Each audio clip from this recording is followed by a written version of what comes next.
আসসালামু আলাইকুম সুপ্রিয় দর্শক, চলছে ইসরায়েল হামাসের তুমুল লড়াই। আমাদের হাতে আছে গুরুত্বপূর্ণ তাজা সংবাদ। শুরুতেই আমরা জেনে নেব সংবাদ শিরোনাম, পরে বিস্তারিত। এবার নিহত সেনার মায়ের সঙ্গেও মিথ্যাচার করছে ইসরায়েলি সেনাবাহিনী।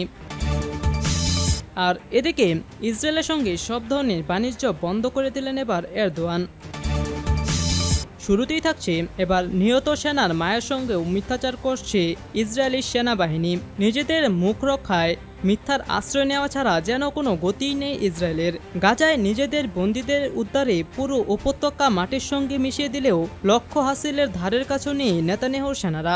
এর মধ্যে ইসরায়েলি বাহিনীর বিরুদ্ধে উঠেছে খোদ ইসরায়েলি বন্দীদের হত্যার অভিযোগ। আর সে অভিযোগ ধামাচাপা দিতে দোষ চাপানো হচ্ছে ফিলিস্তিনি প্রতিরোধ যোদ্ধাদের ওপর। তেমনই এক অভিযোগের নগ্ন সত্য উঠে এলো ইসরায়েলি এক মায়ের অনুসন্ধানে। মার্কিন সংবাদ মাধ্যম ওয়াল স্ট্রিট জার্নালের এক প্রতিবেদনে উঠে আসে ইসরায়েলের মিথ্যাচারের গল্প।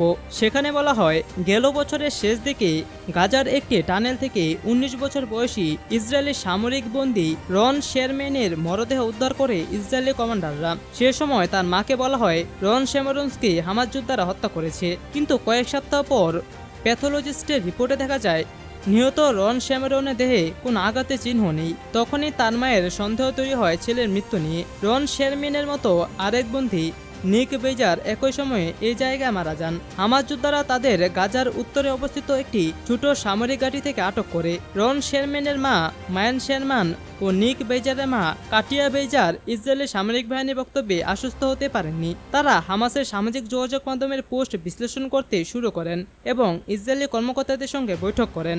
এ বিষয়ে তারা জিম্মি বিষয়ক সামরিক গোয়েন্দা প্রধান, অন্যান্য সিনিয়র সামরিক কর্মকর্তা এবং এমনকি রাষ্ট্রপতির সঙ্গেও বৈঠক করেন।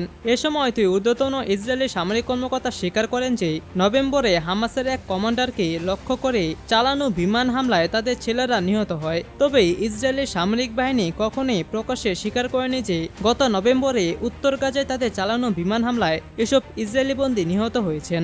সন্তানদের মৃত্যুর কারণ জানার জন্য সেনাবাহিনীর ওপর কয়েক সপ্তাহ চাপ প্রয়োগের পর ঊর্ধ্বতন দুই ইসরায়েলি সামরিক কর্মকর্তা তাদের জানান, একটি টানেলে ইসরায়েলি বিমান হামলায় ব্যবহৃত বোমা বিস্ফোরণের ফলে নির্গত গ্যাসের প্রতিক্রিয়ায় বন্দীরাও দমবন্ধ হয়ে মারা গেছে। এছাড়াও মৃত্যুর কারণ সংক্রান্ত মেডিকেল রিপোর্ট আসার পর শেরম্যান ভেবেছিলেন সামরিক বাহিনী শেষ পর্যন্ত নিজেদের ভুল স্বীকার করবে। তবে জনসমক্ষে ইসরায়েলি কর্মকর্তারা বলতে থাকেন যে সৈন্যদের মৃত্যুর কারণ এখনও জানা যায়নি। আর এদিকে ইসরায়েলের সঙ্গে সব ধরনের বাণিজ্য বন্ধ করে দিল এবার এরদোয়ান। ফিলিস্তিনের অবরুদ্ধ গাজা উপত্যকায় ইসরায়েলের যুদ্ধের প্রতিবাদে দেশটির সঙ্গে সব ধরনের বাণিজ্যিক সম্পর্ক স্থগিত করেছে তুরস্ক।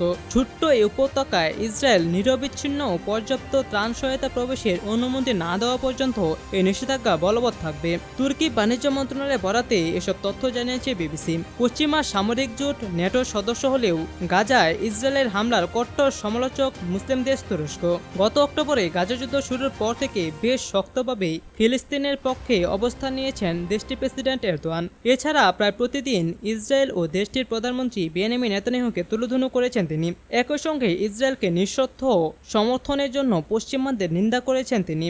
গত বছর দুই দেশের মধ্যে 700 কোটি মার্কিন ডলারের বাণিজ্য হয়েছে। এবার তেল আবিবের সঙ্গে বাণিজ্য থেকে সরে এলো আঙ্কারা।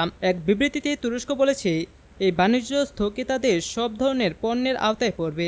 ইসরায়েল সরকার গাজায় নিরবিচ্ছিন্ন এবং পর্যাপ্ত মানবিক সহায়তা প্রবেশের অনুমতি না দেওয়া পর্যন্ত তুরস্ক কঠোরভাবে এই নতুন পদক্ষেপ বাস্তবায়ন করবে। তুরস্কের প্রেসিডেন্ট রিসেপ তাইয়েপ এরদোয়ান স্বৈরশাসকের মতো আচরণ করছেন বলে অভিযোগ করেন ইসরায়েলের পররাষ্ট্রমন্ত্রী ইসরায়েল কাতজ। এক এক্স বার্তায় তিনি বলেন, এরদোয়ান তুর্কি জনগণ ও ব্যবসায়ীদের স্বার্থকে উপেক্ষা করছেন এবং আন্তর্জাতিক বাণিজ্য চুক্তি ক্ষুণ্ণ করছেন। ইসরায়েলি পররাষ্ট্র মন্ত্রণালয়কে তুরস্কের সঙ্গে বাণিজ্যের বিকল্প খুঁজে বের করার নির্দেশ দিয়েছেন কাতজ। স্থানীয় উৎপাদন এবং অন্যান্য দেশ থেকে আমদানির উপর দৃষ্টি নিবন্ধন করার কথা বলেছেন তিনি।